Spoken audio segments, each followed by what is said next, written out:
बिस्मिल्लाहिर्रहमानिर्रहीम। मेरा नाम राशिद नजफी है। इमाम रज़ा अलैहिस्सलाम का लक़ब है ना गरीबुल गुरबा, यानी सबसे मजलूम इमाम। अक्सर लोग समझते हैं और आते हैं और कहते हैं मौला रज़ा अलैहिस्सलाम को गरीब क्यों कहा जाता है। हालांकि इमाम का हरम भी इतना बड़ा है और सोना भी लगा हुआ है, चांदी भी लगी है, लेकिन हम इमाम रज़ा को गरीब क्यों कहते हैं। हालांकि इनको असल वजह नहीं पता कि खुद इमाम का लक़ब गरीबुल गुरबा इसलिए नहीं है कि 12 इमामों में सबसे ज्यादा गरीब इमाम जो है वो इमाम रज़ा अलैहिस्सलाम की वजह बताऊंगा। और इसकी वजह वो जो इमाम को दुख और तकलीफें मिली वो इसलिए थी कि इस जमाने के शिया मोमिन तो थे लेकिन मकाम यकीन पर फायज नहीं थे। लोग इमाम के पास आते थे और कहते थे आपको बच्चा क्यों नहीं होता, तो इमाम फरमाते थे अन करीब अल्लाह मुझे बच्चा देगा।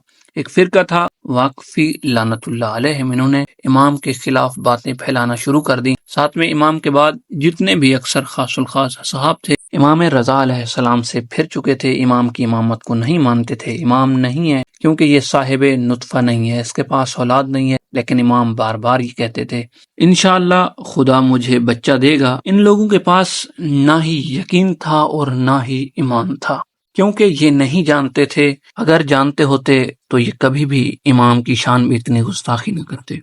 अक्सर को शुबहात जहर किए जाते थे और कहते थे कि इमाम रज़ा के पास औलाद ने। एक दिन इमाम ने अपने साहबी को सुबह सवेरे भेजा और कहा जितने भी मेरे साहब हैं उन सबको कहो कि इमाम घर बुला रहे हैं। सब परेशान थे कि अचानक मौला ने क्यों बुलाया। जब सब आ गए दरवाजा खुला और वो चेहरा, वो खत, वो हैबत इमाम के चेहरे पर थी। इमाम ज़ाहिर हुए और आकर बैठ गए। तशरीफ फरमा थे कि सारे इमाम को देख रहे थे, सब इंतजार में हैं कि इमाम रज़ा ने हमें क्यों बुलाया। इस वक्त सुबह का वक्त है, कोई अहम बात है कि आपने हमें बुलाया है।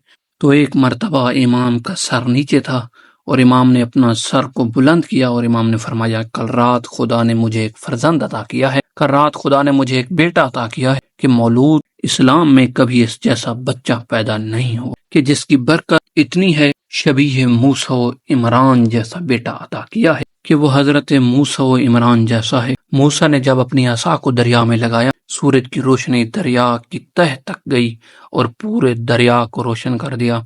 अल्लाह ने मुझे ऐसा बेटा अता किया है जिसके नूर ने वाकफियों के, यानी ऐसे लोग जो 7 इमाम को तो न मानते थे लेकिन 8वें इमाम तर हो गए कि ये मेरा वो बेटा है कि मूसा ने, इमरान ने जब यानी सूरज की रोशनियों को दरिया की तह तक लाई तो पूरे दरिया को रोशन कर दिया था। मेरे बेटे के नूर ने वक्फियत की जुल्मत और उनकी गुमराही जो हमारे शियों में फैलाई है, ये मेरा बेटा वो है जो इनकी गुमराहियों को ख़त्म कर देगा। सहाबी कहते हैं कि मुझे इमाम ने अपने बेटे को दिया और फरमाया इस वक्त लोगों ने खुद इमाम जवाद अलैहिस्सलाम के नूर में यकीनन इमाम ज़माना के नूर को भी देखा होगा। और ये आप इस बात पर गौर कीजिए कि हमारे पास लोग 4 इमामी भी हैं, 6 इमामी भी हैं, यानी 4 इमामों के मानने वाले भी हैं, 7 इमामों के मानने वाले भी हैं, 8 इमाम वाले भी हैं, 7 इमाम वाले भी हैं, लेकिन हमारे पास कोई 9 इमामी नहीं है। ये बरकत इमाम जवाद है कि इमाम जवाद के आने से, यानी इमाम जवाद अलैहिस्सलाम के बाद जो भी शिया था वो 12 इमामों के मानने वाला बना। यानी इमाम जवाद अलैहिस्सलाम ने आने के बाद 8वें इमाम की इमामत को भी तस्बीह किया, अपनी इमामत, 10वें इमाम की इमामत और यहाँ तक कि इमाम ज़माना की इमामत। यानी इस इमाम के आने की वजूद की बरकत यह है कि लोग इमाम ज़माना तक भी पहुँचे। इसके बाद शियों में कोई फ़िरका नहीं बना। मुझे ऐसा बेटा अता किया है, इसकी एक शुबाहत हज़रत ईसा इब्न मरियम जैसी है। वो शुबाहत ये है कि जब हज़रत ईसा माँ की गोद में थे तो लोगों ने हज़रत ईसा की माँ पर तोहमत लगाई थी। इमाम रज़ा को भी देखना पड़ा, कहा ये वो मेरा बेटा है कि जो तोहमत जिस तरह इन्होंने लगाई थी ये मेरा बेटा अपने वालिद की सुरखरू करेगा। कि खुद इमाम जवाद के पैदा होने के बाद मेरे मुंह में खाक के लोगों ने इमाम रज़ा के खिलाफ अजीब निस्बत इमाम को देने लगे। यहाँ तक फरमाया कि ये इमाम नहीं है, इमाम कहीं से कोई और बच्चा उठा के लाया है, क्योंकि हम कहते थे ये साहिब औलाद नहीं है, ये कहीं और से बच्चा लेकर आए हैं और कह रहे हैं कि मेरा बच्चा। इतना प्रोपेगेंडा किया इन्होंने इमाम रज़ा के खिलाफ, इस हद तक प्रोपेगेंडा किया कि बनु हाशिम मजबूर हुए, इमाम रज़ा के बाग में बुलाया गया। अब जाहिर इस वक्त इमाम 3 या 4 बरस के थे, बाग में बुलाया। उन्होंने कहा हम एक चेहरा शनास को बुलाते हैं जो चेहरे को देखकर पहचान लेते हैं, ये बच्चा किसका बच्चा है। हमने कहा ठीक है, जिसको बुलाना है बुलाओ।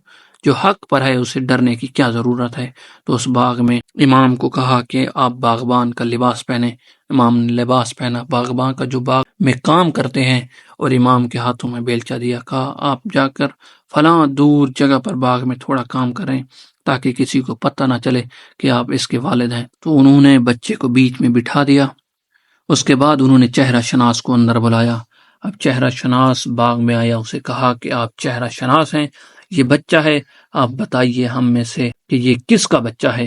چہرہ شناس نے کہا کہ بچہ تو کھڑا ہو جا۔ کھڑا ہو گیا، کہا چند قدم پیچھے آ، پھر کہا چند قدم آگے جا، پھر بچے کو کہا بیٹھ جاؤ۔ آخر کار چہرہ شناس نے کہا کہ یہ تم میں سے اس بچے کا کوئی بھی باپ نہیں ہے اور نہ ہی کہیں نظر آ رہا ہے۔ اتنے میں دور سے اس کی نگاہ امام رضا علیہ السلام پر پڑی۔ خود دور کھڑے تھے اور کسی درخت کے نیچے ہاتھ میں بیٹھ چلیے درخت کاری کر رہے تھے۔ اس نے دور سے کہا کہ اگر اس بچے کا والد کوئی ہو سکتا ہے تو دور سے آنے والا وہ شخص ہے جو اس کا والد ہے۔ اس طرح بہت ساری باتیں ہیں جو امام رضا علیہ السلام کے حوالے سے منقول ہیں۔ اس طرح امام رضا علیہ السلام کی شان ہے۔ تو ہر اہل بیت علیہ السلام نے اپنے مختلف اوقات میں اپنے شیعوں سے انہوں نے تکلیفیں دیکھی ہیں، ان کے زخم زبان سے امام تکلیفیں دیکھ لیں۔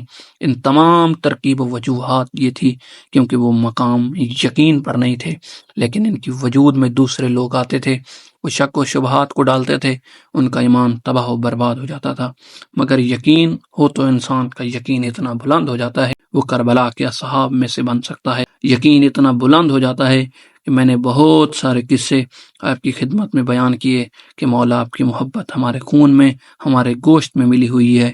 جب محبت اتنی مل جائے اور اس مقام یقین پر پہنچ جائے تو یقیناً امام زمانہ کے 313 صحابیوں میں سے ہم بن سکتے ہیں۔